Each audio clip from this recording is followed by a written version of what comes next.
People who work in IT, what is the worst internet search history you've seen? Not in IT, but I once helped a family set up their home computer network, and in the course of doing so, I ran into a patently bizarre sort of family feud.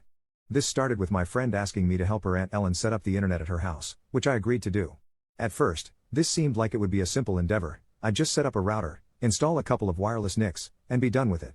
However, Aunt Ellen had a few special requests.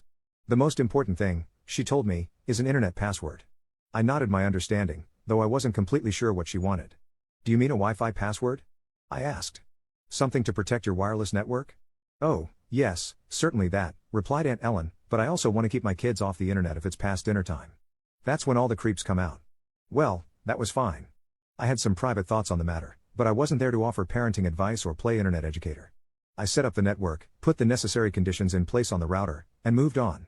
"Okay, great," Aunt Ellen said, visibly pleased. "Next, put passwords on each of the new computers." She didn't immediately offer an explanation for this, but my assumption was that it was to keep her son, the 10-year-old, from snooping on his sister's machine, and vice versa. "Do you want to have your kids set up their own passwords?" I asked. Aunt Ellen's answer was accompanied by a look of shock. "Oh, no, no. No, only my husband and I will know them. I don't want my kids on the computer without permission." Again, this seemed counterproductive to me, but one held my tongue and did her bidding.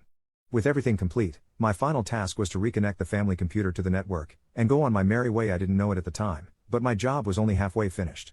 The following day, I received a phone call from my friend. Her Aunt Ellen, it seemed, was having some unspecified difficulties with the new network setup, and she wanted to know if I could stop by to help with them. I was wary of becoming the family's personal IT technician, but the fear that I'd done something wrong brought me back to their house.